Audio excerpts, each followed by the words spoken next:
السلام علیکم، آپ دیکھ رہے ہیں مسٹر 80 یوٹیوب چینل۔ دوستو، آج ہم جس عروج کے بارے میں بات کریں گے اسے زوال تو آیا ہی آیا، مگر ایسا زوال کہ دیکھنے والوں کی آنکھیں کھلی رہ گئیں۔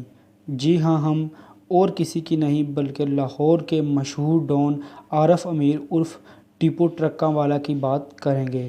ٹیپو ٹرکاں والا دبئی میں موجود اپنے بیوی بچوں سے ملنے کے بعد جب واپس آیا تو ایئرپورٹ پر اس کا استقبال شکیل بٹ عرف شکیلہ اور محبوب الہی کر رہے تھے۔ جب ٹیپو ٹرکاں والا شکیل عرف شکیلہ اور محبوب کے ہمراہ گاڑی میں بیٹھنے لگا تو اس دوران ایک نوجوان نے فائرنگ کر دی۔ جب ایک نوجوان نے ٹیپو پر فائرنگ کی تو اس دوران شکیل عرف شکیلہ اور محبوب الہی نے ہوائی فائرنگ کی تاکہ لوگوں کو پتہ چل جائے۔ فائرنگ کی زد میں آ کر ٹیپو ٹرکاں والا اور ایک راہگیر عبدالجبار سخت زخمی ہو گئے اور پولیس نے فائرنگ کرنے والے نوجوان خرم بٹ اور ٹیپو کے دونوں ساتھیوں کو گرفتار کر لیا۔ ٹیپو کو فوراً ہاسپٹل پہنچایا گیا اور 40 گھنٹے وینٹی لیٹر پر رکھا گیا مگر جانور ثابت نہ ہو پایا۔ ٹیپو پر فائرنگ کرنے والے نوجوان خرم بٹ نے بیان دیا کہ اس کے بھائی کو ٹیپو نے 2001 میں قتل کیا تھا۔ ٹیپو کی موت کی خبر ڈاکٹر کے منہ سے نکلی ہی تھی کہ وہ ایسے پھیلی جیسے جنگل میں آگ پھیلتی ہے، اور ہاسپٹل میں موجود اس کے ساتھی رونے لگے اور بیوی بچے غم سے نڈھال ہو گئے۔ شالمی کی مارکیٹ سوگ میں بند کر دی گئی۔ گھر میں سیاسی شخصیات کے علاوہ دوسرے رشتہ دار آنے لگے۔ شالمی اڈے پر میڈیا کو اندر نہ جانے دیا اور تعزیت کے لیے آنے والوں کی چیکنگ کی گئی۔ ٹیپو ٹرکاں والا کی موت کے بعد اس کے ماموں سلطان محمود عرف بچو پہلوان نے خرم بٹ اور اس کے نامعلوم ساتھیوں پر مقدمہ درج کروایا اور ادھر لاہور نے گڈز ٹرانسپورٹ کی ہڑتال کا اعلان بھی کر دیا۔ ٹیپو کی دشمنی بہت بڑی دشمنی تھی۔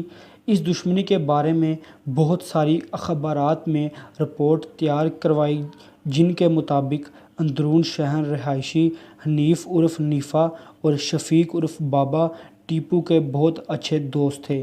انہوں نے اکبری گیٹ کے رہائشی امیر الدین تارامالا سمیت اس کے 2 ساتھی کو قتل کروایا جس کا مقدمہ حنیف بابا اور ٹیپو وغیرہ پر ہوا۔ اس کے بعد حنیف کو اس بات پر غصہ آیا کہ ٹیپو کے والد بلّا ٹرکاں والا نے اپنے بیٹے ٹیپو کو بچا لیا اور ہمیں پھنسا دیا ہے، اور پھر جہاں سے لڑائی کی ابتدا ہوئی اور کئی مرتبہ حنیفہ نے ٹیپو اور اس کے باپ بلّا ٹرکاں والے کو مارنے کی ناکام کوشش کی۔ ناکام ہونے کے بعد حنیفہ بابا نے اپنا تعلق بولا سنیارا اور ہمایوں گجر کے ساتھ قائم کیا جن کی دہشت پورے علاقے میں تھی اور بڑے بڑے تاجروں، صنعت کاروں اور بزنس مینوں سے جگہ ٹیکس وصول کرتے تھے۔ اور پھر اس دوران بولا سنیارا اپنے اشتہاری ساتھیوں کے ساتھ مل کر شالمی چوک میں موجود اڈے پر بلّا ٹرک والا جو کہ ٹیپو کا والد تھا اس پر 2 مرتبہ قاتلانہ حملہ کیا۔ اور پھر اس دوران بولا سنیارا اپنے اشتہاری ساتھیوں کے ساتھ مل کر شالمی چوک میں موجود اڈے پر بلّا ٹرک والا جو کہ ٹیپو کا والد تھا اس پر 2 مرتبہ قاتلانہ حملہ کیا جس میں وہ 1 مرتبہ بچ گیا مگر دوسری مرتبہ وہ مارا گیا۔ بلّا ٹرک والا کے مرنے کے بعد ٹیپو ٹرک والے نے دشمنی سنبھال لی اور اپنے ڈیرے کو قلعہ بنایا اور دشمنی نبھانا شروع کر دی۔ حنیفہ بابا نے ٹیپو کے مخالفین گوال منڈی کے گوگی بٹ اور تیفی بٹ سے اپنا تعلق بنا لیا اور پھر ٹیپو کی اور گوگی بٹ کی دشمنی اور زیادہ زور آور ہو گئی۔ دونوں گروپ ایک دوسرے کے مخالف ہو گئے اور اس دور میں بولا سنیارا اور اس کے کچھ نامور اشتہاری جن میں حنیفہ بھی شامل تھا ان کا گروپ تھا۔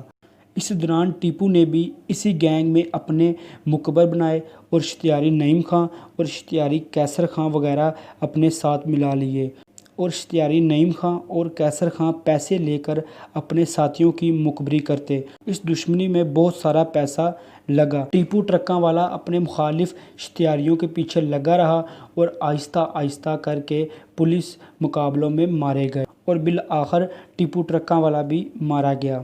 اور اس ساری سٹوری کو دیکھنے کے بعد ہمیں یہی پتہ چلتا ہے کہ ہمیں لڑائی جھگڑا نہیں کرنا چاہیے، کیونکہ اس کا اینڈ برا ہی ہوتا ہے۔